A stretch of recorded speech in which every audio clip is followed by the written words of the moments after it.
பாரம்பரியமான சுவையான புது அறிமுகம் KTV True Value Groundnut Oil. உனக்கு இந்த குழந்தை வேணுமா? நீ ஏன் மனுவா கல்யாணம் பண்ணிக்க கூடாது? விடிஞ்சா அந்த பொண்ணுக்கு வேற ஒரு பையன் நிச்சயதார்த்தம். இனி வீட்லயே பானிபூரி செய்யலாம் எல்லாரும். ஆச்சி பானிபூரி கிட். எம்ஜிஆர் சார் அவங்க சிஎம்மாக இருக்கிற காலகட்டத்தில் வந்து நம்ம பைலட் எஸ்கார்டுன்னு சொல்லி 2 வண்டி இருக்கும். அவர் வண்டி பார்த்தீங்கன்னா ஒரு அற்புதமான கண்கொள்ளா காட்சி. அது அன்னைக்கு வந்து தமிழ்நாட்டில் 3 வண்டியில் தான் அந்த ரிவால்வர் லைட்டுன்னு சொல்லுவாங்க, அந்த ரெட் லைட். கிட்டத்தட்ட ஒரு வருஷம் அந்த எஸ்கார்டில் நம்ம வேலை செஞ்சோம். தினமும் காலையில் அங்கே போயிடுவோம், வீட்டுக்கு போயிட்டு அங்கேருந்து தான் கூப்பிட்டு வருவோம். வந்து வண்டியில் ஏறும்போதே அவர் கேட்குற ஒரே வார்த்தை, சாப்பிட்டாங்களா எல்லாரும்? சிஎம் வர வழியிலெல்லாம் போலீஸ் நிற்பாங்க. அப்போது கிராமாவரம் தோட்டத்திலிருந்து செக்ரட்டரியேட் வரைக்கும் 242 கான்ஸ்டபிள் நிற்பாங்க. அவங்க விஷ் பண்ணுவாங்க. வண்டி வரும்போது சல்யூட் அடிப்பாங்க. எம்ஜிஆருடைய சல்யூட் எப்படி இருக்கும்னா இப்படி தான் பண்ணுவார். அவருக்கு ஷோல்டர் பெயின் வந்து அவர் எல்லாருக்குமே சல்யூட் பண்ணுவார். எல்லாருக்கும் சல்யூட் பண்ணுவார். சில நேரங்களில் ராத்திரியில் அவர் பெரும்பாலும் அவர் ஆஃபீஸுக்கு வந்துட்டு ஆஃபீஸ்லேருந்து வீட்டுக்கு போகிறதுக்கு தினமும் 2 மணி ஆகும். அந்த மாதிரி இந்த கையால் அவருக்கு எத்தனையோ சல்யூட் அடிச்சிருக்கோம். அவங்கள பற்றி சொல்லணும்னா சிங்கப்பெண்ணே, அயன் லேடி இப்படிலாம் சொல்கிறாங்க இல்லைங்களா, அதெல்லாம் உண்மைதான். அவங்க தான் அப்படின்றதுல கடைசி வரைக்கும் இருந்தாங்க. அவங்ககிட்டலாம் ஒர்க் பண்ணும்போதுன்னு பார்த்தீங்கன்னா அப்போது நம்ம ராயப்பேட்டில் தான் இருக்கோம். ராயப்பேட்டையில் இருக்கும்பொழுது பார்ட்டி ஆஃபீஸ்க்கு வருவாங்க. ஒரு 10,000 பேர் இன்றைக்கி கட்சியில் இணைந்தார்கள் அப்படின்னு சொல்கிறதுக்காக கூப்பிட்டு வருவாங்க. எனக்கெல்லாம் வந்து பார்த்திங்கன்னா அந்த ஸ்பாட் அந்த மாதிரி உள்ளே படிக்கட்டு ஏறி உள்ளே போகிற இடத்துல என்னுடைய பொசிஷன் இது. நான் நேராக போய் அங்கே நின்றுக்கலாம். அவங்கக்கிட்டே பேசுறதுக்கு எனக்கு ஒரு வாய்ப்பு சந்தர்ப்பம் எப்படி அமைஞ்சதுன்னா, யூனியன் கேட்குறாங்க. எல்லா துறைக்கும் யூனியன் இருக்குது, போலீஸுக்கு யூனியன் இல்லைன்னு சொல்லி அவர் அது பெரிய இஷ்யூவாக போய் கோர்ட் வரைக்கும் போனார். அவர் குறையை நானே கேட்குறேன், அவங்கள நேரில் வர வச்சா நான் கேட்டுக்கிறேன் அப்படின்னு சொல்லிட்டாங்க. ஸோ அதுக்காக என்ன பண்ணுறாங்க, எல்லா மாவட்டத்துலேருந்தும் யாராருக்கு என்ன குறை இருக்கோ நேரடியாக வந்து பார்க்கலாம் அப்படின்னு அறிவிச்சிட்டாங்க. அப்போது சென்னை மாவட்டத்துக்கான டேன் வரும்பொழுது ஸோ அப்போது நம்ம எல்லாத்துலேயுமே கொஞ்சம் இதுவாக இருப்போம். ஒரு பொது நலன் கருதி ஒரு சில கோரிக்கையை நான் கேட்கலான்னு சிஎம் கிட்ட ஆசைப்பட்றேன். அப்புறம் அதெல்லாம் பார்த்தேன், டிசி படித்து பார்த்தாங்க. சரி ரைட் ஓகேன்ட்டாங்க. என் டேன் வரும்போது நான் கொடுக்கும்போது நிமிந்து பார்த்துட்டு என்ன அப்படின்றாங்க, எக்ஸசைஸ் பண்ணணும், எல்லா ஸ்டேஷன்லேயும் ஒரு ஜிம்மு வைக்கணும் அப்படி சொன்னேன். அவங்க அப்படி நிமிந்து பார்த்து எக்ஸசைஸ் பண்ணுறதுக்கு கூட உங்களுக்கு நேரம் இருக்கா அப்படி கேட்டாங்க. இப்போ இருக்கிற சிஎம்னு பார்த்தீங்கன்னா அவர் வந்து எனக்கு சீனியர். கோபாலபுரம் பாய்ஸ் ஸ்கூலில் தான் நான் படித்தேன். அப்போ எனக்கு சீனியர் அவர் அந்த ஸ்கூலில். அதுக்கப்புறம் நம்ம போலீஸ்க்கு வந்துட்டோம். போலீஸ்க்கு வந்து இதே மாதிரி தான் அங்கே ஸ்டாலின் சார் வந்து அப்போது இளைஞர் அணி தலைவராக இருக்கும்போது கொடியேற்ற வராரு. அப்போது நான் யூனிஃபார்மோடு நிற்கிறேன். அப்போது நம்ம நண்பர்கள்லாம் சொல்கிறாங்க, அவர் உங்களுக்கு ஜூனியர், நம்ம ஸ்கூலில் படித்தவர் தான் அப்படிங்கும்போது அப்போது அவர் தான் சொல்கிறாரு, அவனும் போலீஸ் ஆகிட்டா பக்கத்தில் வர மாட்டாராமா அப்படி கேட்டார். ஐயோ சார், ஐயா அப்படி இல்லை சார், சார் அப்படி இல்லை சார் சொல்லிட்டு அவரை கிட்ட போய் எடுத்த ஃபோட்டோ தான் இந்த ஃபோட்டோ. மிஸ்டர் பார்த்திபன் இருக்கார் இல்லையா, ஆக்டர் பார்த்திபன், ஒரு வித்தியாசமான மனிதர், அற்புதமான மனிதர், நல்ல மனிதர். ஒரு ரோடு முனையில் தெருவில் போட்டு பிளாட் சீட்டு விற்கிறாரு கேரளாவில்.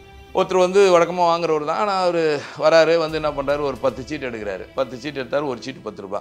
அவர்கிட்ட 100 ரூபாய் இல்லை. 10 சீட் எடுத்து சுற்றி கொடுத்துட்டாரு. இதை வைங்க, நான் சாயந்தரம் வேலை முடிச்சுட்டு வரும்போது கூலி கிடைக்கும், நான் வாங்கிக்கிறேன்னு சொல்லி போயிடுறாரு. ரிசல்ட்டு வரும்பொழுது அந்த சீட்டில் 1 கோடி ரூபா ப்ரைஸ் விழுது. சைக்கிளில் ஒருவரை கூப்பிட்டு, யோ அன்றைக்கி எடுத்து வச்சுட்டு போனேன்ல, அந்த சீட்டில் 1 கோடி ரூபா ப்ரைஸ் விழுந்திருக்கு, இந்தான்னு சொல்லி அவங்ககிட்ட அந்த சீட்டை கொடுக்குறாரு.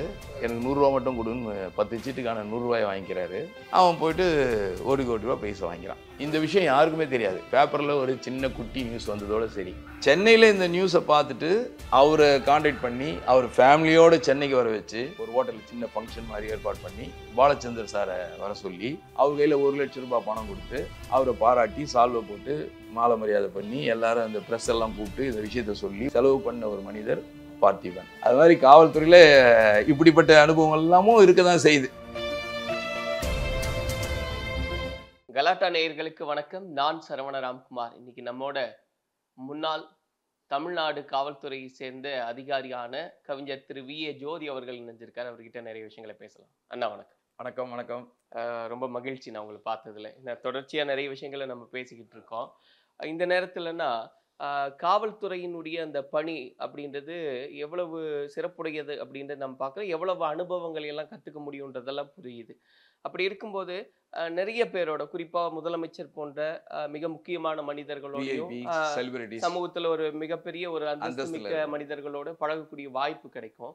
ஆனால் எனக்கு என்ன ஒரு கேள்வின்னா, இப்போ பெரிய அளவில் ஒரு உயர் அதிகாரி இருக்காங்கன்னா அவங்க எளிமையாக அணுக முடியும். ஒரு சப் இன்ஸ்பெக்டர் கேடர்லேயோ ஒரு இன்ஸ்பெக்டர் கேடரில் இருக்கிறவங்க அவங்க கூட பேச முடியுமா, பழக முடியுமா? அப்படியான ஒரு வாய்ப்பு பக்கத்துல உங்களுக்கு நெருக்கமா நிற்க முடியும் இருக்கா? அதெல்லாம் உங்களுடைய பணி அனுபவத்துல உண்டா? இப்போ ஒரு டிஜிபி லெவலில் இருக்காங்க, ஒரு ஐஜி லெவலில் இருக்காங்க. அவங்க வந்து ஒரு சிஎம் கிட்டயோ இல்லை பெரிய செலிபிரிட்டி கிட்டயோலாம் நிற்க முடியும், பேச முடியும், நிறைய வாய்ப்புகள் இருக்கும். இப்போ ஓரளவுக்கு சப் இன்ஸ்பெக்டர், இன்ஸ்பெக்டர் ரேங்க்ல இருக்கிறவங்க தூரமாக தான் இருக்க முடியும் இல்லையா? ஒரு பந்தோபஸ்து போவோம், நாங்கள் பார்ப்போம், கண்ணால் பார்ப்போம், எல்லாம் இருக்கும். ஆனால் பேசக்கூடிய ஒரு தருணமோ இல்லை ஒரு சந்தர்ப்பங்கள் வந்து அமையிறது ரொம்ப ரேர், கஷ்டம். அதில் இன்னொரு விஷயம் பார்த்தீங்கன்னா, சென்னைன்னு வரும்பொழுது எல்லாத்துக்குமே வந்து சென்னை மாநகரம் வந்து ஒரு மிகப்பெரிய ஒரு அற்புதமான ஒரு கடவுள் கொடுத்த ஒரு கொடை. இப்போ சிஎம்லாம் வந்து தினமும் பார்ப்போம், சென்னையில் இருக்கிற போலீஸ் வந்து சிஎம் ரூட்டுன்னுவாங்க, சிஎம் பந்தோபஸ்துன்னுவாங்க, சிஎம் ரூட்டுன்னுவாங்க. அப்போ நம்ம தினமும் நிற்போம், தினமும் பார்ப்போம். அதில் குறிப்பாக ராயப்பேட்டை காவல் நிலையத்தில் வேலை செய்கிறவங்களுக்கு பெரிய கொடுப்பனை இருக்குது. கோபாலபுரம் வந்து ராயப்பேட்டை லிமிட்டில் வருது. மாண்புமிகு கலைஞர் அவர்கள் சிஎம்மாக இருந்த காலகட்டத்திலேருந்து அவங்க அங்கே தான் வீடு அவங்களுக்கு. ஸோ எதுவாக இருந்தாலும் அங்கே வீட்டாண்ட போலீஸ் போய் நிற்பாங்க, ராயப்பேட்டா போலீஸ் போய் நிற்பாங்க.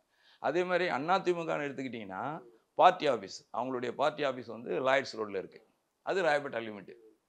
ஸோ அங்கே இருக்கிற அந்த அவங்க சம்மந்தப்பட்டவங்க யாராக இருந்தாலும், அவங்க மாண்புமிகு முன்னாள் முதலமைச்சர் அவங்க ஜெயலலிதா கூட அவங்க ஏதாவது மீட்டிங் வருவாங்க, அங்கே ஏதாவது சில விஷயங்களுக்கு வராங்க போகிறாங்கன்னா கட்சி பணிக்காக வருவாங்க. அப்போது நம்ம தான் அங்கே இருப்போம், ராயப்பேட்டா போலீஸ் தான் பிரதானமாக இருக்கும். அது மாதிரியான சந்தர்ப்பங்கள்லாம் எனக்கு வந்து ஒரு சில வாய்ப்புகள் கிடைச்சிருக்கு. அப்படின்னா எவ்வளவு சிஎம் இது வரைக்கும் தோராயமா நீங்க பார்த்த அனுபவம்? 5 சிஎம் கிட்ட வேலை செஞ்சுருக்கேன். 5 சிஎம் கிட்டயுமா? ஆமாம், அதாவது வந்து கலைஞர்கிட்ட வேலை செஞ்சுருக்கோம், புரட்சி தலைவர் எம்ஜி ராமச்சந்திரன் சிஎம்மாக இருக்கும்போது வேலை செஞ்சுருக்கோம், ஜெயலலிதா அம்மா சிஎம்மாக இருக்கும் வேலை செஞ்சுருக்கோம். அப்புறம் இடைப்பட்ட காலத்தில் கொஞ்சம் ஓபிஎஸ் சிஎம்மாக இருந்தாங்க, அப்போது நம்ம ஒர்க் பண்ணியிருக்கோம். ஜானகி அம்மா ஒரு ஒரு ஒரு மாத காலம் அவங்க இடைப்பட்ட காலத்தில் சிஎம்மாக இருந்தாங்க, அது எம்ஜிஆருக்கும் அவங்களுக்கும் இடையில். அப்போது நம்ம ஒர்க் பண்ணியிருக்கோம். இப்போ தேனாம்பேட்டை போலீஸ்ன்னு எடுத்துக்கிட்டிங்கன்னா போயஸ் கார்டன் வீடு அங்கே இருக்கும். அங்கே பார்த்தீங்கன்னா நிறைய செலிபிரிட்டிஸ் இருப்பாங்க, ரஜினிகாந்த் அங்கே தான் இருக்கார். ஸோ அங்கே போகிற போலீஸுக்கெல்லாம் வந்து பார்த்திங்கன்னா கொஞ்சம் நெருக்கமான பழக்கம்லாம் வரும். இப்போ அந்த மாதிரியான அனுபவமும் நமக்கு இருக்குது. இப்போது முதல்ல நம்ம கலைஞர் சொல்லுவோமே, அவர் வீட்டில் கோபாலபுரத்தில் வீடு இருக்கும்பொழுது காலையில் கிளம்புறாங்கன்னா போய் நின்னாகணும். நாங்கள் எல்லாருமே போய் நின்றுட்டு செக்ரட்டரி போகிற வரைக்கும் அங்கே வந்து அங்கே ஆல்ரெடி போலீஸ் இருப்பாங்க. இருந்தாலும் லிமிட் போலீஸ் கட்டாயம் அங்கே இருக்கணும். சிஎம் கிட்ட நெருக்கமாக இருக்கிறதுக்கான சந்தர்ப்பங்கள் அப்படின்னு கேட்டிங்கன்னா, ஈவினிங்கில் மாலை நேரத்தில் லைட் ஹவுஸ் கிட்ட வருவாங்க எல்லாரும். சிஎம்மு, அப்போ இருந்த ஆற்காடு வீராசாமி, அன்பழகன், அந்த டீம், அவங்களுடைய மந்திரிகள், அந்த டீம் அப்படியே என்ன பண்ணுவாங்கன்னா பீச்சுக்கு அந்த லைட் ஹவுஸ் கிட்ட வருவாங்க. அங்கே வந்துட்டாங்கன்னா அங்கே ஒரு பெரிய பெட்டு நாங்கள் ரெடி பண்ணி அங்கே வச்சுருக்கோம். D5 மெரினா போலீஸ் ஸ்டேஷனில் அது ஆல்ரெடி ரெடியாக இருக்கும். டெய்லி அந்த பெட்டை வந்து கீழே உட்கார்ற மாதிரி இருக்கும், பார்த்துருப்பீங்கல்ல அந்த மார்வாடிஸ்லாம், அந்த மாதிரியான ஒரு பெட்டெல்லாம் கீழெல்லாம் அரேஞ்ச் பண்ணிவிட்டு, தலைகாணியெல்லாம் அரேஞ்ச் பண்ணிவிட்டு அதை சுற்றி யாரும் வராத அளவுக்கு போலீஸ் நிற்பாங்க. அப்போ நம்ம பக்கத்தில் நிற்போம். அப்போ அவங்க சிஎம்மோட வந்து எல்லாம் உட்காருவாங்க. ஒரு டிவி ஒன்று எடுத்துகிட்டு வருவாங்க கையில், ஒரு போர்ட்டபிள் டிவி மாதிரி எடுத்துகிட்டு வருவாங்க. அது பேட்டரியில் கனெக்ஷன். அதில் வந்து 8:40 அப்போ நியூஸு, அப்போல்லாம் பொதிகை சேனலில் நியூஸ் வரும். இப்போ தான் நிறைய சேனல்ஸ்லாம் வந்துடுச்சு. அதில் வந்து சோபனா ரவின்னு ஒரு மாதிரி நியூஸ் படிப்பாங்க. அவங்க ஒரு 9:15 வரைக்கும் அந்த நியூஸ் ஓடும். இவங்க வந்து உட்காந்து கொஞ்சம் டிஸ்கஸ் பண்ணுவாங்க. அவங்க என்ன பேசுகிறாங்கிறதெல்லாம் நம்ம காதிலே விடாது, ஏன்னா நம்ம தள்ளி தான் நிற்போம், ஆனால் நம்ம பக்கத்தில் இருப்போம், அதுக்கு சொல்ல வரேன். அப்போ அந்த நியூஸ் எல்லாம் கேட்டுட்டு 9:15 மேலே எல்லாம் கிளம்பி போவாங்க. அப்போ நம்ம பக்கத்தில் நிற்கிற மாதிரி ஒரு வாய்ப்பு கிடைச்சிருக்கு. அந்த மாதிரி அவர்கிட்ட நமக்கு இவ்வளோ விஷயங்கள் இருக்குது. அதை விட பெருசாக சொல்லணும்னு நினச்சோம்னா, நம்ம எம்ஜிஆர் அவர் சார் அவங்க சிஎம்மாக இருக்கிற காலகட்டத்தில் வந்து நம்ம பைலட் எஸ்கார்டுன்னு சொல்லி 2 வண்டி இருக்கும். அவர் வண்டி பார்த்தீங்கன்னா ஒரு அற்புதமான கண்கொள்ளா காட்சி. அது ஒரு red light rolling revolver light எரியுது இல்லைங்களா, இப்போ எல்லா வண்டியிலையும் எரியுதுன்னு வச்சுக்கோங்க. அன்னைக்கு வந்து தமிழ்நாட்டில் 3 வண்டியில் தான் அந்த ரிவால்வர் லைட்டுன்னு சொல்லுவாங்க, அந்த ரெட் லைட். அந்த 3 லைட்டு ரோட்டில் எரிஞ்சுன்னு வருதுன்னா சிஎம் தான் வராருன்னு சொல்லி கன்ஃபார்மான விஷயம். ஒரு மனிதநேயம் உள்ள ஒரு மாமனிதர். அது எப்படின்னா, நிறைய அரசியலுக்கும் இதுக்கும் சம்மந்தம் இல்லை, நம்ம பேசுகிறதுக்கும் அரசியல் எப்பவுமே சம்மந்தம் இல்லை. ஆனால் நாங்கள் பழகிறதுனால அவர்கிட்ட கிட்டத்தட்ட பார்த்த அனுபவம். ஒரு வருஷம் ஒரு கிட்டத்தட்ட ஒரு வருஷம் அந்த எஸ்கார்ட்டில் நம்ம வேலை செஞ்சோம். தினமும் காலையில் அங்கே போயிடுவோம், வீட்டுக்கு போயிட்டு அங்கேருந்து தான் கூப்பிட்டு வருவோம். போனோன்னா அங்கே டிஃபன் இருக்கும் பின்னாடி, சாப்பிட்லன்னா போய் சாப்பிட்லாம் யார் வேணா. அப்போது வந்து வண்டியில் ஏறும்போதே அவர் கேட்குற ஒரே வார்த்தை, சாப்பிட்டாங்களா எல்லாரும்? கேட்காம அவர் வண்டியில் ஏறினதே கிடையாது. போலீஸ் எல்லாம் சாப்பிட்டாங்களா அப்படின்னு கேட்காம வண்டியில் ஏறினதே கிடையாது. எல்லாம் சாப்பிட்டாங்க சார், அவங்க பிஏ சொல்லுவார். அப்போது அங்கேருந்து இங்கே செக்ரட்டரியேட் வரும். ரூட் பந்தோபஸ்துன்னு சொல்லுவாங்க. சிஎம் ரூட்டு, சிஎம் வர வழியிலெல்லாம் போலீஸ் நிற்பாங்க ஒரு பாதுகாப்புக்காக.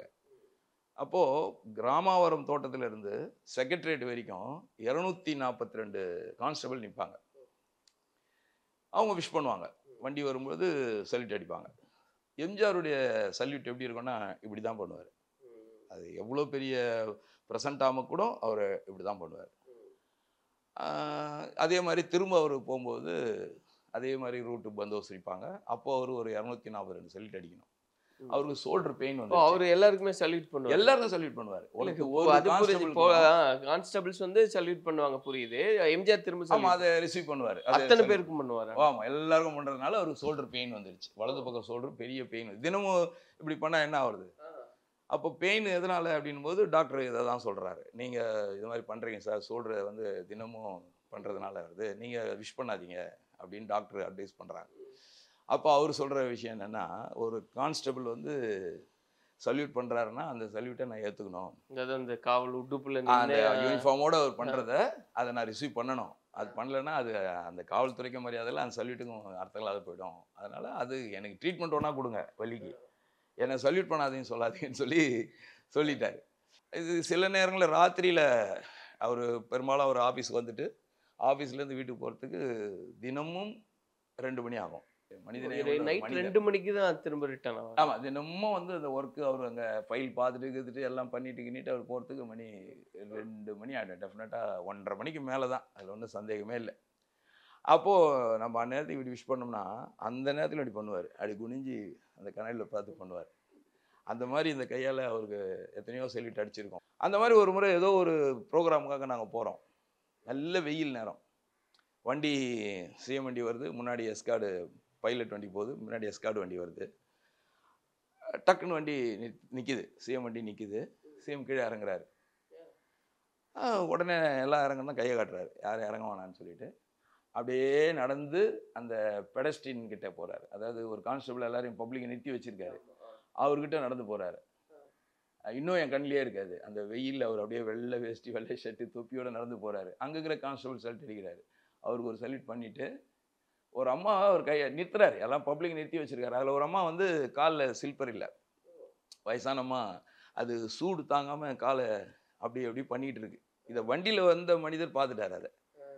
ஸோ வண்டி நிறுத்த சொல்லிவிட்டு அவங்கள சேர்த்து பிடிச்சி அப்படியே மொல்லமாக கூப்பிட்டு வந்து இந்த பக்கம் விட்டார். இப்போ இவங்களோட அனுபவம்னா அவங்க மேடம் கிட்ட அவங்ககிட்டலாம் ஒர்க் பண்ணும்போதுன்னு பார்த்தீங்கன்னா அப்போது நம்ம ராயப்பேட்டில் தான் இருக்கோம். ராயப்பேட்டையில் இருக்கும்பொழுது பார்ட்டி ஆஃபீஸ்க்கு வருவாங்க. இந்த மாவட்ட செயலாளர்கள் அவங்களுடைய கட்சிக்காரங்களாம் வந்து ஒரு 10,000 பேர் இன்றைக்கி கட்சியில் இணைந்தார்கள் அப்படின்னு சொல்கிறதுக்காக கூப்பிட்டு வருவாங்க. ஹேமாமாலினி கல்யாண மண்டபத்தில் தங்க வச்சு, பக்கத்துலேயே இருக்கும் ஹேமாமாலினி கல்யாணம், அது தங்க வச்சு மறுநாள் காலையில் சிஎம் வரும்போது அவங்க முன்னாடி ஒரு ஸ்டேஜ் இருக்கும், அதில் ஆஜர்படுத்தி. அப்போது நம்ம தான் அது ஃபுல்லாக அந்த ஆஃபீஸ் பூரா எங்கள் ராயப்பேட்டா போலீஸ் மட்டும் தான். எனக்கெல்லாம் வந்து பார்த்திங்கன்னா அந்த ஸ்பாட் அந்த மாதிரி உள்ளே படிக்கட்டு ஏறி உள்ளே போகிற இடத்துல என்னுடைய பொசிஷன் இது. நான் நேராக போய் அங்கே நின்றுக்கலாம். அத்தனை மினிஸ்டரும் வெளியே தான் நிற்பாங்க. அந்த ஹால் உள்ளே யாரும் போக மாட்டாங்க. அவங்கள பற்றி சொல்லணுன்னா ஒரு எப்படி சொல்கிறது, சிங்கப்பெண்ணே, அயன் லேடி இப்படிலாம் சொல்கிறாங்க இல்லைங்களா, அதெல்லாம் உண்மை தான். அது சரியோ தப்போ, டாமினேஷன் அவங்க தான் அப்படின்றதுல கடைசி வரைக்கும் இருந்தாங்க சூப்பராக. மேடம் வந்து இறங்கி எல்லாம் சல்யூட்லாம் அடித்த உடனே அப்படியே அந்த பூ மாதிரி அந்த படிக்கட்டில் ஏறுவாங்க. அவங்க அது உள்ளே நுழைஞ்ச உடனே தான் எல்லாரும் உள்ளே போவாங்க. ஸோ அவங்க உள்ளே போய் எல்லாம் பேசி முடிச்சுட்டு கீழே அதுக்குள்ளே இங்கே எல்லாம் அரேஞ்ச் பண்ணுவாங்க. அவுட்டரில் ஃபுல்லாக அரேஞ்ச் பண்ணுவாங்க. அந்த கட்சியில் சேர்றவங்களெல்லாம் ஒரே ஒரு சேர் தான் இருக்கும். இந்த மாவட்ட செயலாளர் அவர் நிற்பார். அவர் முன்னாடி நிற்கிறதுக்கு அவருக்கு அனுமதி. அவர் தான் வந்து சொல்லுவார், இது மாதிரி என் மாவட்டத்துலேருந்து நான் 3 பேர் எட்டுன்னு வந்திருக்கேன், மாற்றுக் கட்சி ஆளுங்களாம் அப்படின்னு சொல்லுவாங்க. அப்போது அந்த ஒரு 5 நிமிஷம் பேசுவார். ஒரு 5 நிமிஷம் அதை பற்றி சொல்லுவாங்க, போவாங்க. இவங்க மேடம் இறங்கி வந்து உட்காருவாங்க இல்லைங்களா. நீங்கள் பார்த்தீங்கன்னா அந்த ஒரு 10 or 15 மினிட்ஸ் அங்கே உட்கார்ற நேரத்தில் அப்படியே முத்தாக வேர்க்கும் அவங்களுக்கு. ஏசி கிடையாது, வெளியில் வேர்க்கும். அப்போ ஒரு ஒயிட்டில் கர்ச்சிப் இருக்கும் வச்சுருப்பார் மகாலிங்கம் பக்கத்தில். அப்படி ஒரு கர்ச்சிப் அடி கொடுப்பார். அப்படி வாங்குவாங்க, அப்படி பண்ணிவிட்டு விட்டுருவாங்க. அவ்வளோதான். அது ஒரு ஜஸ்ட் இன்னும் கொஞ்சம் நேரத்தில் அப்படியே லைட்டாக வேர்க்கும் அவங்களுக்கு. திருப்பி இன்னொரு கர்ச்சிப்பை கொடுப்பாரு. ஸோ இதெல்லாம் நம்ம எப்படி சொல்கிறது ரசிப்போம். ஏன்னா இப்படி ஒரு சிஎம் நமக்கு தமிழ்நாட்டுக்கு இப்படி ஒரு காஸ்ட்லி சிஎம்ன்ற மாதிரி அந்த மாதிரி ஒரு ஃபஸ்ட் கிளாஸ் அவங்களுக்கு ஒரு இது இருந்தது. அந்த மாதிரியான இதுலேயே வந்து அவங்களுக்கு என்ன ஆச்சுன்னா, ஒரு கட்டத்தில் டாக்டருங்க வந்து ஏசிலே இருக்காங்க, காற்று படணும், வெளி காற்று பட்டே ஆகணும் உடம்புல அவங்களுக்கு அப்படின்ற மாதிரி ஒரு டாக்டருடைய இது அட்வைஸ். அப்போது காவல்துறையில் வந்து அதிகாரிகளாக சேர்ந்துக்குது. அப்போது என்ன பண்ணாங்கன்னா, சரி அவங்க அதை ட்ரீட்மெண்ட் எடுக்கிற மாதிரி பண்ணி ஆகணும். அப்போ பார்த்தீங்கன்னா ஈவினிங்கில் சாதாரண அம்பாஸ்டர் கார், அதில் வந்து சிம்பிள்லாம் இல்லாமல் கொடியெலாம் இல்லாமல் சாதாரண அம்பாஸ்டர் காரில் கண்ணாடியெல்லாம் ஓப்பன் பண்ணிவிட்டு ஏசிலாம் இல்லாமல் அவங்களும் அப்போ கூட இருந்த சசிகலா மேடம் தான் கூட இருந்தாங்க. அப்போ அவங்க 2 பேர் மட்டும் அந்த காரில் வருவாங்க. எங்கள் நம்ம காந்தி சிலையிலேருந்து உழைப்பாளர் சிலை வரைக்கும் அந்த வண்டி போகும். முன்னாடி ஒரு அம்பாஸ்டர் இருக்கும், பின்னாடி ஒரு அம்பாஸ்டர் இருக்கும். அவங்க தான் போகிறாங்கன்னு யாருக்கும் பப்ளிக் தெரியாது, போலீஸ்க்கு மட்டும் தெரியும். போலீஸ் முன்னாடி அதிகாரிங்க, பின்னாடி அதிகாரிங்க, நாங்களாம் சைடில் ஃபுல்லாக நிற்போம். அதெல்லாம் கொஞ்சம் வித்தியாசமான அனுபவங்கள் இல்லையாண்ணா? இப்போ அதாவது உங்களுடைய பணி அப்படிங்கும்போது இதெல்லாம் யோசிச்சு பார்க்கும்போது இதெல்லாம் ஒரு பொதுவான ஒரு கேஸை கண்டுபிடிக்கிறோம், ஜெயிலுக்கு போறோம் வரோன்றது தனி. ஆமா, இதெல்லாம் ஒரு எக்ஸ்ட்ரானரி ஒர்க், இதெல்லாம் அமையாது இல்லையா? இது அந்த மாதிரி கிடைக்கும் போது ஒரு நமக்கு சந்தர்ப்பம் கிடைச்சிது. அப்போ அதை பற்றி நம்ம தெரிஞ்சுக்கிட்டோம். அதே மாதிரி போயஸ் கார்டனில் அவங்க வீடு, அங்கே வந்து டியூட்டி பார்த்தீங்கன்னா 26 பாயிண்ட் இருக்கு போயஸ் கார்டன் அவங்க வீட்டை சுற்றி. பாயிண்ட்னா ஒரு ஜங்ஷன், ஒரு ஜங்ஷனுக்கு 2 போலீஸ் இருப்பாங்க. 24 ஹவர்ஸ் ஆகுது. மிஸ்டர் ரஜினிகாந்த் சார் இருக்காங்க இல்லைங்களா, ஆக்டரோட, அவங்களும் அந்த தெருவில் தான் இருக்குது. ராகவேந்திரா ஏதோ அங்கே ஒரு ஸ்ட்ரீட் இருக்குது போயஸ் கார்டனில். அவங்க வீட்டுக்கு ஒரு ஒரு ஒரு 10 வீடு தள்ளி, சிஎம் வீட்டு 10 வீடு தள்ளி இருக்கும். அந்த கார்னரில் ஒரு பீட் வரும், அது ஒரு பாயிண்ட். அங்கே டியூட்டி வரும்பொழுது எப்போவாது ரேராக அவர் நைட்டு 1 மணி 2 மணி போல் ஷூட்டிங் முடிச்சுட்டு வந்தாருன்னா ஒரு ரிலாக்ஸாக வீட்டுக்கு போயிட்டு வெளில வருவார். ஒரு சின்ன ஒரு லுங்கி மாதிரி கட்டிட்டு ஒரு ஜிப்பாலாம் போட்டுக்கிட்டு ஸ்மோக் பண்ணுவார். அப்போ இப்போ பண்ணுறாரா என்னன்னு தெரியல. அப்போ அப்படியே வெளில வந்து அப்படியே நின்று ஸ்மோக் பண்ணும்போது அந்த பாயிண்டில் நாங்கள் இருப்போம் இல்லைங்களா, யாருமே இல்லையா, நாங்கள் தானே இருக்கோம். அப்போது கேஷுவலாக பேசுவோம். ரஜினி சார்கிட்டலாம் ரொம்ப கேஷுவலாக அந்த பாயிண்டில் இருக்கிறவங்க வந்துடுவார், இந்த பாயிண்ட்ல எல்லாம் சேர்ந்து எல்லாரும் வர முடியாது, அந்த பக்கத்துல இருக்கிறவங்க வந்து பேசும். அந்த நேரத்தில் அதிகாரிங்க வந்துருவாங்க, எங்களை செக் பண்றவங்க வந்துருவாங்க. அவங்களும் என்ன பண்ணுவாங்க, சும்மா அவங்களும் பேசுவாங்க, கை கொடுப்பாங்க. ஸோ நீங்களும் நேரடியாகவே நிறைய பேசியிருக்கோம். அதை விட பெரிய விஷயம் இன்னொன்று என்னன்னா, ஒரு முறை நல்ல மழை, அப்போ கொடை ரெயின் கோட்லாம் வச்சு நிற்கிறோம். என்ட்ரன்ஸ் போயஸ் கார்டனுடைய என்ட்ரன்ஸ் உள்ள நுழையுது வண்டி. டக்குன்னு வண்டி நிறுத்திட்டு அப்படியே ரிவர்ஸ் வந்தார். ரிவர்ஸ் வந்து நிறுத்திட்டு கண்ணாடி இறக்கி கூப்பிட்டாரு. அப்புறம் கிட்ட போயிட்டு, சார் வணக்கம் சார், இல்லை இவ்வளோ மழையில் நிற்கிறீங்க, உங்களுக்கு அந்த பூத்து மாதிரி எதுவும் இல்லையா அப்படின்ற மாதிரி கேட்டார். அப்போது இல்லை சார், அது இன்னும் அரேஞ்ச் பண்ணல அப்படின்ற மாதிரி சொன்னோம். அது நான் வேணா உங்களுக்கு பண்ணித்தரவா அப்படின்ற மாதிரி கேட்டார். ஐயோ சார், அது நாங்கள் சொல்ல முடியாது, நாங்கள் வேணா எங்கள் அதிகாரிக்கிட்ட வேணா சொல்கிறோம், இது மாதிரி ரஜினிகாந்த் இது மாதிரி பூத்து போட்டு எத்தனை பாயிண்ட் இருக்குது எல்லாமே விசாரிச்சார், போட்டு தரேன்னு சொல்கிறாங்கன்னா நான் அதிகாரிகிட்ட வேணா சொல்கிறேன் அப்படின்னு சொல்லிட்டு அனுப்பிச்சிட்டோம். ஓகே கேட்டு சொல்லுங்கன்ட்டு அவர் கண்ணாடி மூடிட்டு போயிட்டார். அப்புறம் இதை நாங்கள் எங்கள் அதிகாரிங்கிட்டலாம் சொன்னோம். அப்புறம் அது மாதிரி டக்குன்னு முடிவு எடுக்க முடியாதனால அவங்க அதிகாரிங்க சிஎம் வரைக்கும் போயிடுச்சு அந்த விஷயம். சிஎம் கிட்ட சொன்னோன்னே அப்புறம் சிஎம் என்ன பண்ணுறாங்க, அதிகாரிங்களை கடிஞ்சிக்கினாங்க. ஏன் இப்படி ஒரு விஷயத்தை ஏன் சொல்லவே இல்லை என்கிட்ட, இப்போ எல்லாருக்கும் ஒரு பூத்து மாதிரி அரேஞ்ச் பண்ணியிருக்கலாம்ல, அவங்க எல்லாம் மழையில் எப்படி நிற்பாங்க, இது சொல்லாமல் விட்டுக்கிறீங்களே, சரி ஆல்ரைட் உடனே பண்ணிடலாம் அப்படின்ட்டு அவங்க ஏற்பாடு பண்ணாங்க. அதுக்கப்புறம் தான் இப்போ போயஸ் கார்டன்ல பாக்குற பூத்தெல்லாம் அதுக்கப்புறம் உருவானது தான். பரவாயில்ல, அப்போ சூப்பர் ஸ்டார் உங்ககிட்ட கேட்ட வார்த்தை அது நேரடியா சிஎம் வரைக்கும் போய் அன்னைக்கு அவர் வந்து ஒரு சும்மா எதேச்சா கேட்டாரு, நான் அன்னைக்கு டியூட்டில இருந்தனால ஒரு எதேச்சா நம்ம சொன்னோம். அது அந்த அளவுக்கு அது ப்ராசஸ் ஆகி கண்டினியூ ஆச்சு. அவங்க கிட்டே பேசுறதுக்கு எனக்கு ஒரு வாய்ப்பு சந்தர்ப்பம் எப்படி அமைஞ்சதுன்னா, யூனியன் கேட்குறாங்க போலீஸில். அப்போ ஒரு மணிவண்ணன் சொல்லி ஒரு ஹெட் கான்ஸ்டபிள் இருந்து, அவர் இதுக்கு ரொம்ப பெரிய பிராய்ச்சித்தப்பட்டு எல்லா துறைக்கும் யூனியன் இருக்குது, போலீஸுக்கு யூனியன் சொல்லி அவர் அது பெரிய இஷ்யூவாக போய் கோர்ட் வரைக்கும் போனார் அவர். இப்போ அவங்களுடைய குறையை வந்து சொல்லணும்னா அவங்க யார்கிட்ட சொல்லுவாங்க, அப்போ ஏன் அவங்களுக்கு யூனியன் கொடுக்கக்கூடாது அப்படின்னு ஒரு கொஸ்டின் ரைஸ் பண்ணிச்சு ஹைகோர்ட். அப்போது அதிகாரிங்க சிஎம் வரைக்கும் எடுத்து வராங்க, இது இப்படி கேட்குறாங்களே என்ன பண்ணலாம், அதுக்கு என்ன கவுண்டர் கொடுக்கணும் இல்லையா, டைம் கொடுக்குது கோர்ட்டு, நீங்கள் ஏங்க யூனியன் கொடுக்கக்கூடாது அப்படின்னு கேட்குறாங்க. அப்போது சிஎம்முக்கு என்ன பண்ணுறாங்க, சரி ஓகே குறையை நானே கேட்குறேன், அவங்க குறையை சொல்கிறதுக்கு தானே கேட்குறாங்க சங்கம், அந்த குறையை நானே கேட்குறேன், என் துறை தானே, காவல்துறை எங்கள் துறையில் சிஎம் துறையில் தானே இருக்குது, என்னுடைய கட்டுப்பாட்டில் தானே இருக்குது, அவங்க குறையை நான் மாதம் மாதம் கூட கேட்டுக்கிறேன், இல்லை ஒரு மாதத்துக்கு ஒரு வாட்டி 2 மாதத்துக்கு ஒரு வாட்டி அவங்கள நேரில் வர வச்சா நான் கேட்டுக்கிறேன் அப்படின்னு சொல்லிட்டாங்க. ஸோ சொன்னதை வந்து நடைமுறைப்படுத்தணும்ல, நம்ம கோர்ட்டுக்கு சொல்லி ஆகணும், காட்டி ஆகணும். ஸோ அதுக்காக என்ன பண்ணுறாங்க, எல்லா மாவட்டத்திலேருந்தும் யாராருக்கு என்ன குறை இருக்கோ நேரடியாக வந்து பார்க்கலாம் அப்படின்னு அறிவிச்சிட்டாங்க. அதுக்கு ஒரு நாள் ஒரு மாவட்டத்துக்கு ஒரு நாள் ஃபிக்ஸ் பண்ணிட்டாங்க, டேட் ஃபிக்ஸ் பண்ணி. அப்பவும் கமிஷனர் விஜயகுமார் சார் தான் இருக்காங்க. அப்போது சென்னை மாவட்டத்துக்கான டேன் வரும்பொழுது யார் போகிறது, குறையை கேட்கலாம், போகலாம், வரலாம் அப்படின்போது இதுக்கு பெரும்பாலும் போலீஸுக்கு அதுக்கும் பயம். சிஎம் கிட்ட போய் நின்று பேசணுமே, ஐயோ என்ன குறை கேட்குறது அப்படின்னு பயம்லாம் இருக்கும்.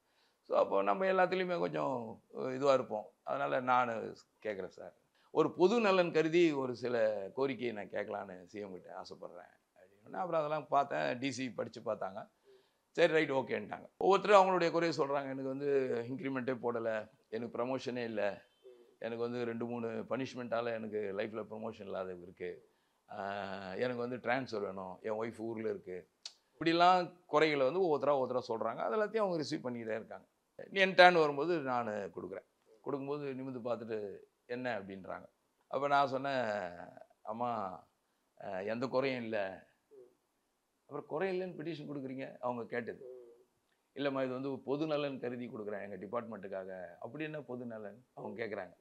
இவ்வளோ பேசுனதே என்கிட்ட மட்டும்தான், மற்றவங்களாம் கொடுத்த வாங்கி சீஃப் செக்ரட்டரி கொடுத்துருந்தாங்க. அப்படி என்ன பொது நலன், இல்லைம்மா எங்களுக்கு காவலர்களுக்குன்னு சொல்லி ஒரு 2 கல்யாண மண்டபம் கட்டணும், நார்த் மெட்ராஸில் ஒன்று, சவுத் மெட்ராஸில் ஒன்று. அந்த கல்யாண மண்டபத்துக்கு வந்து எங்களுக்காக எங்களுடைய பிள்ளைகளுக்கு பண்ணும்போது எங்களுக்கு ஒரு அதை இலவசமாக கொடுக்குற மாதிரி ஒரு 2 மண்டபம் கட்டி கொடுக்கணும். அந்த 2 மண்டபத்துக்கு புரட்சித் தலைவர் பேர் வைக்கணும், ஏன்னா அவர் பேர் சொன்னால் அவங்க சந்தோஷப்படுவாங்கன்னு புரட்சித் தலைவர் பேர் வைக்கணும் அப்படின்னு சொன்னேன். சரி அப்படி அதுக்கு எதுவும் சொல்லலாமா, சரி அப்படின்னாங்க. அடுத்ததுன்னு பார்த்தாங்க, அடுத்தது வந்து எக்ஸசைஸ் பண்ணணும், எல்லா ஸ்டேஷன்லேயும் ஒரு ஜிம்மு வைக்கணும் அப்படி சொன்னேன். அவங்க அப்படின்னு வந்து பார்த்து, எக்ஸசைஸ் பண்ணுறதுக்கு கூட உங்களுக்கு நேரம் இருக்கா அப்படி கேட்டாங்க. எக்ஸசைஸ் பண்ணுறதுக்கு கூட நேரம் இருக்கா போலீஸில் அப்படி சொன்னாங்க. இல்லைம்மா எக்ஸசைஸ்ன்றது ஒரு இம்பார்ட்டண்ட்டுமா, அதனால் டைம் இருக்கும்போது பண்ணலாம், அதனால் ஒரு ஸ்டேஷன்லேயும் பின்னாடி ஒரு ஜிம்மு ஏற்படுத்தி கொடுத்தா நல்லாயிருக்கும். ஸோ இந்த மாதிரியான நெருக்கங்கள்லாம் நமக்கு நிறைய கிடைச்சிது. இப்போ இருக்கிற சிஎம்னு பார்த்தீங்கன்னா, அவர் வந்து எனக்கு சீனியர். கோபாலபுரம் பாய்ஸ் ஸ்கூலில் தான் நான் படித்தேன். எனக்கு 1000 லைட் வீடு, நான் கோபாலபுரத்தில் தான் படித்தேன் நான். அப்போ எனக்கு சீனியர் அவர் அந்த ஸ்கூலில். அதுக்கப்புறம் நம்ம போலீஸ்க்கு வந்துட்டோம். போலீஸ்க்கு வந்து இதே மாதிரி தான் அங்கே வேலை செய்யும்போது ஒரு இளைஞர் அணியில் இருக்கார். அப்போ இப்போ இருக்கிற சிஎம் சார் வந்து ஸ்டாலின் சார் வந்து அப்போது இளைஞர் அணி தலைவராக இருக்கும்போது கொடியேற்ற வராரு. அப்போது நான் யூனிஃபார்மோடு நிற்கிறேன். அப்போ நம்ம நண்பர்கள்லாம் சொல்கிறாங்க, அவர் உங்களுக்கு ஜூனியர், நம்ம ஸ்கூலில் படித்தவர் தான் அப்படிங்கும்போது, அப்போது அவர் தான் சொல்கிறாரு, இன்னும் போலீஸ் ஆகிட்டா பக்கத்தில் வர மாட்டாராமா அப்படி கேட்டார். அப்போ யங்மேன் யூத்து, போலீஸ் ஆகிட்டா பக்கத்தில் வர மாட்டாராமா அப்படி சொன்னார். ஐயோ சார், ஐயா அப்படி இல்லை சார், சார் அப்படி இல்லை சார் சொல்லிட்டு அவரை கிட்ட போய் எடுத்த ஃபோட்டோ தான் இந்த ஃபோட்டோ. நீங்கள் பக்கத்தில் அந்த ஃபோட்டோ பார்த்தீங்கன்னா அப்போ எடுத்த ஃபோட்டோ தான். அப்போ எல்லாம் சிரிப்பாங்க, அவரும் சிரிக்கிறாரு, என்கிட்ட வர மாட்டாரா, நான் பக்கத்தில் போய் நின்னேன் ஒரு ஃபோட்டோ எடுத்து. அது அவர்கிட்ட நமக்கு அது ஒரு வாய்ப்பு கிடைச்சது. அது மாதிரி மிஸ்டர் பார்த்திபன் இருக்கார் இல்லையா, ஆக்டர் பார்த்திபன், ஒரு வித்தியாசமான மனிதர், அற்புதமான மனிதர், நல்ல மனிதர். அவருக்கிட்ட ஒரு சின்ன ஒரு சந்தர்ப்பம் எப்படி கிடைக்குதுன்னா, ஒரு ஷூட்டிங் நடக்குது. உள்ளே வெளியேன்னு ஒரு படம் வந்தது, கவனங்குதுங்களா, அவருடைய படம் அது. உள்ளே வெளியில் அவர் படம், அவர் தான் டைரக்டர்னு நினைக்கிறேன். அதில் வந்து காவல்துறை சம்மந்தமான சீன்லாம் இருக்கும். சாந்தோம், நம்ம அப்போ நான் மயிலாப்பூரில் இருக்கேன். சாந்தோமில் ஒரு மாதம் ஷூட்டிங் நடக்குது. சாந்தோமில் பின்பக்கம் பீச்சுக்கு பின்னாடி, இப்போவும் நீங்கள் பார்த்தீங்கன்னா சர்ச்சுக்கு பின்னாடி பார்த்தீங்கன்னா ஒரு கூடாரம் மாதிரி இருக்கும். ஸோ அந்த இடத்துலலாம் ஒரு குடிசையெல்லாம் போட்டு ஒரு மாதிரி அங்கே நிறைய பீப்புளெலாம் வசிக்கிற மாதிரி அந்த இடத்துல தான் இவரும் இருக்கார். இவர் ஒரு மாதிரியான ரவுடி கேரக்டரு. இவருக்கு வந்து சப் இன்ஸ்பெக்டர் வேலை கிடைக்கிறதுக்கான ட்ரை பண்ணுறாங்க. நீ எஸ்ஐ ஆகிட்டினா நம்ம குப்பத்துக்கே ரொம்ப ஜாலியாக இருக்கும், என்ன வேணால் பண்ணலாம், அதனால் நீ ஆகிடுன்னு சொல்கிறாங்க. இவர் அதுக்கேற்ற மாதிரி செலக்ட் ஆகிடுறாரு. செலக்ட் ஆனாலும் வெரிஃபிகேஷன் இருக்குது. அந்த வெரிஃபிகேஷனுக்கு 2 பேர் வரணும். அந்த வெரிஃபிகேஷனில் இவர் வந்து ஒரு பொறுக்கி ரவுடின்னு எழுதிட்டாங்கன்னா வேலை கிடைக்காது. ஸோ அதனால் இவர் அன்றைக்கி என்ன பண்ணுறாரு, ஒரு நல்லவன் மாதிரி காட்டிக்கணுன்றதுக்காக கொடியேற்றுறாரு. உண்மையிலேயே பசங்க ஏதோ ஒரு கான்வென்ட்லேருந்து கூப்பிட்டு வந்து அந்த பசங்கள்லாம் நிற்க வச்சுட்டு எல்லாருக்கும் வந்து கொடி ஏற்றிட்டு ஒரு சாக்லேட் ஏதோ கொடுக்குற மாதிரி, அல்வா கொடுக்குற மாதிரி ஒரு சீன் அது. அப்போ 2 வெரிஃபிகேஷனுக்கு 2 ஹெட் கான்ஸ்டபிள் வராங்க. அவங்க யூனிஃபார்மில் வராங்க. ஒரு விரல் கிருஷ்ணாராவ்னு ஒருத்தர் இருந்தார், ஒரு ஆக்டர் இருந்தார். நீங்கள் எல்லாம் சீனியர்களுக்கு தெரியும். அவரு இன்னொருத்தர் அவர் கூட வர்றாரு. அந்த 2 பேரும் வராங்க. இவர் டைலாக் சொல்லி கொடுக்குறாரு. இவர் என்ன டைலாக் சொல்லி கொடுக்குறாருன்னா, என்னையா இன்னைக்கு குப்பத்தில் ஒரே கொடியங்கடியும் ஆகுது, என்னையா இன்னைக்கு விசேஷம் அப்படின்றாரு. அப்புறம் சொல்றாரு, இன்னைக்கு வந்து ஆகஸ்ட் 15 குடியரசு தினம்ங்கிறாரு. இப்போ நம்ம பந்தோபஸ்துக்காக உக்காந்துருக்கோம். எப்பவுமே நான் தான் சொன்னேனே, எல்லாத்துலேயுமே நம்ம வந்து கொஞ்சம் வித்தியாசமான கேரக்டர் இல்லையா. நான் இதை பார்த்துட்டே இருந்தேன் அவர் சொல்லி கொடுக்குறதெல்லாம். அப்புறம் நான் எழுந்து போனேன். Excuse me sir. சொல்லுங்கள் சார், உங்கள் மேலே நாங்கள் நல்ல மரியாதை வச்சுருக்கோம், நீங்களாம் ஒரு நல்ல டைரக்டர் சார். காவல்துறை யூனிஃபார்ம் போட்டு 2 பேர் வராங்க, 2 ஹெட் கான்ஸ்டபிள், அதுவும் சர்வீஸ் ஹெட் கான்ஸ்டபிள் வெரிஃபிகேஷன் வராங்க. அப்போது ஆகஸ்ட் 15 சுதந்திர தினன்றது கூட தெரியாமல் இருப்பாங்களா சார் அப்படின்னு நான் கேட்டேன். அப்போ அவர் என்ன சொன்னார், ஒரு நகைச்சுவைக்காகங்க அப்படி சொன்னார். நகைச்சுவைக்காக ஒரு போலீஸ் டிபார்ட்மெண்ட்டை கேவலப்படுத்தணுமா சார் அப்படி சொன்னேன். அவர் அதோட அவ்வளோதான், நம்ம அதுக்கு மேலே பேச முடியல. அதுக்குள்ள அங்கே ஷார்ட் ரெடி அது இதுன்ட்டாங்க. அவர் அந்த போயிட்டார். நான் தூரமாக வந்துட்டேன். சரவணா ஷார்ட் ரெடின்ட்டு கேமரா ஆக்ஷன்னு போது சீனு ஓப்பனுங்க. அந்த 2 டைரக்டர் வராங்க, ஒரு கொடி ஏற்றுற மாதிரி ஆக்ஷன்லாம் போயிட்டு இருக்குது. அப்போ அந்த 2 ஹெட் கான்ஸ்டபிள் பேசும்போது கரெக்டாக பேசுகிறார். அவர் அந்த டைலாகை மாற்றி சொல்லிட்டார். இவர் என்னையா இன்னைக்கு ஒரே கொடியும் கிட்டியுமா, நாங்கள் ஆகஸ்ட் 15 இன்னைக்கு சுதந்திர தினம்ல, அதனால கொடி ஏற்றுறான் அப்படி அந்த டைலாகை மாற்றிட்டாரு. சொல்லி முடிஞ்சிச்சு. Take okay. நாங்கள் அங்கேருந்து எனக்கு கை காட்டினார். அப்படி காட்டினார். ஓகே அப்படின்னாரு. அவரை கிட்ட போய், சார் ரொம்ப தேங்க்ஸ் சார், நான் ஒரு சாதாரண ஆள், நான் சொன்னேன்றதுக்காக நீங்கள் அந்த டைலாகே மாற்றிட்டீங்களேன்னு. அப்போ அவர் சொன்னார், இல்லைங்க நீங்கள் கடைசியாக சொன்ன வார்த்தை என்ன சட்டுன்னு ஒரு மாதிரி பண்ணிச்சு. நகைச்சுவைன்னு சொன்னேன், ஒரு நகைச்சுவைக்காக ஒரு காவல்துறை இழிவுபடுத்தணுமான்னு கேட்டிங்க பார்த்தீங்களா, அது எனக்கு ரொம்ப ஷாக்காக இருந்தது. உண்மை தானே. ஸோ அதனால தான் அதை மாற்றினேன். அந்த மாதிரியான ஒரு நல்ல ஃபஸ்ட் கிளாஸ் அவர்கிட்ட அந்த மாதிரியான ஒரு அனுபவம் நமக்கு கிடைச்சிது. அவர் இங்கே ஒரு நம்ம கேட்கறதுல ஒரு ஆஃபீஸ் இருந்தது அவருக்கு. இங்கே நாகாத்தம்மன் கோயில்னு ஒரு இடம் இருக்குது, அங்கே ஒரு ஆஃபீஸ் இருந்தது. ஸோ அங்கெல்லாம் நம்ம போயிருக்கோம், வந்திருக்கோம். அதுக்கப்புறம் இன்னொரு விஷயம் கூட சொல்லலாம். அதாவது கேரளாவில் ஒரு லாட்டு சீட்டு விற்கிறாரு. ஒரு சாதாரண ஒரு மனிதர் வந்து ஒரு ரோடு முனையில் தெருவில் போட்டு லாட்டு சீட்டு விற்கிறாரு கேரளாவில். ஒருத்தர் வந்து வழக்கமாக வாங்குறவர் தான். ஆனால் அவர் வராரு, வந்து என்ன பண்ணுறாரு, ஒரு 10 சீட்டு எடுக்கிறாரு. இதில் எல்லாம் பார்த்து எடுப்பாங்க இல்லையா, அது மாதிரி செஞ்சு 10 சீட்டு எடுக்கிறாரு. 10 சீட்டு எடுத்தார். ஒரு சீட்டு 10 ரூபா. அவர்கிட்ட 100 ரூபாய் இல்லை. 10 சீட்டு எடுத்து சுற்றி கொடுத்துட்டார். இதை வைங்க, நான் சாயந்தரம் வேலை முடிச்சுட்டு வரும்போது கூலி கிடைக்கும், நான் வாங்கிக்கிறேன்னு சொல்லி போயிடுறாரு. அவன் அதை அப்படியே மேலே வச்சிடறான். அவர் போனவர் தான். அவர் அந்த 100 ரூபா கொடுக்கவும் இல்லை, அவர் வந்து வாங்கிக்கவும் இல்லை அந்த சீட்டை. போயிட்டார். ரிசல்ட்டு வரும்பொழுது அந்த சீட்டில் 1 கோடி ரூபா ப்ரைஸ் விழுது. அந்த 10 சீட்டில் ஒரு சீட்டுக்கு 1 கோடி ரூபா ப்ரைஸ் விழுது. ரொம்ப ஏழ்மையான மனிதர் தானே. லாட்டு சீட்டு விற்கிறவர்னா பெரிய பணக்காரருக்கு போகிறாரு. அவர் அந்த சீட்டை எடுத்து பார்க்குறாரு. இவர் அது விற்கவும் இல்லை. அந்த எடுத்து வச்சுட்டு போனான்றதுனால காத்துனுக்கிறார். வருவார்னு ஒரு வரவும் இல்லை. அவர் ஒரு நாள் எதாச்சும் வரும்போது கூப்பிட்றாரு. சைக்கிளில் ஒருவரை கூப்பிட்டு, அன்றைக்கி எடுத்து வச்சுட்டு போனேன்ல, அந்த சீட்டில் 1 கோடி ரூபா ப்ரைஸ் விழுந்திருக்கு, இந்தான்னு சொல்லி அவங்ககிட்ட அந்த சீட்டை கொடுக்குறாரு. எனக்கு 100 ரூபா மட்டும் கொடுன்னு 10 சீட்டுக்கான 100 ரூபாயை வாங்கிக்கிறாரு. அவன் போயிட்டு 1 கோடி ரூபா ப்ரைஸை வாங்கிக்கிறான். இந்த விஷயம் யாருக்குமே தெரியாது. பேப்பரில் ஒரு சின்ன குட்டி நியூஸ் வந்ததோடு சரி, ஒரு மூலையில் ஒரு சின்ன கட்டத்தில் ஒரு நியூஸ் வந்தது, அவ்வளோதான். இப்படி நடந்தது, இது மாதிரி நடந்தது. அந்த மாதிரி ஒரு சேட்டா, அவர் ஏதோ மலையாளி, அவர் மாதிரி வந்து கூப்பிட்டு கொடுத்தாரு. தட்ஸ் ஆல், முடிஞ்சிச்சு. ஆனால் சென்னையில் இந்த நியூஸை பார்த்துட்டு அவரை கான்டாக்ட் பண்ணி அவர் ஃபேமிலியோடு சென்னைக்கு வர வச்சு, இங்கே அவருக்கு ஒரு ரூமெல்லாம் எடுத்து கொடுத்து ஒரு ஹோட்டலில் அரேஞ்ச் பண்ணி எல்லா செலவும் பண்ணி ஒரு ஹோட்டலில் சின்ன ஃபங்க்ஷன் மாதிரி ஏற்பாடு பண்ணி பாலச்சந்தர் சாரை வர சொல்லி அவர் கையில் 1 லட்சம் ரூபாய் பணம் கொடுத்து அவரை பாராட்டி சால்வை போட்டு மாலை மரியாதை பண்ணி எல்லாரும் அந்த ப்ரெஸ் எல்லாம் கூப்பிட்டு இந்த விஷயத்த சொல்லி 1 லட்ச ரூபாய் சொந்த பணத்தை கொடுத்து செலவு பண்ண ஒரு மனிதர் பார்த்திபன். அது மாதிரி காவல்துறையில் இப்படிப்பட்ட அனுபவங்கள் எல்லாமும் இருக்க தான் செய்யுது. அது இப்போது சேனலில் நம்ம நண்பர்களுக்காக ஏன் இதை இன்றைக்கி இதை நம்ம பதிவிடுறோன்னா, நம்ம எப்போ பாரு கேஸு நான் அதை கண்டுபிடிச்சேன் இதை கண்டுபிடிச்சேன் இதையே சொல்லியிருந்தோம்னா ஜனங்களுக்கு ஒரு என்ன இதையே சொல்கிறாருன்னு வந்துடக்கூடாதுன்றதுக்காக தான் இன்றைக்கி ஒரு வித்தியாசமான ஒரு பேட்டி இது. நல்லா இருந்தது அனுபவம். நிச்சயமாக அது வந்து இப்படி இருக்குது காவல்துறையில் அனுபவங்கள் அப்படின்றது நிச்சயமாக எல்லாருக்கும் அது கொண்டு போய் சேர்க்கும்னு நினைக்கிறேன் இந்த வீடியோ. ரொம்ப நன்றிண்ணா. வணக்கம். நன்றி. பாரம்பரியமான சுவையான புது அறிமுகம் KTV True Value Groundnut Oil. மூடிட்டு இருக்கணும்டா. சும்மா அந்த பிரச்சனை இருக்குமா? இனி வீட்லயே பானிபூரி செய்யலாம் எல்லாரும். ஆச்சி பானிபூரி கிட்.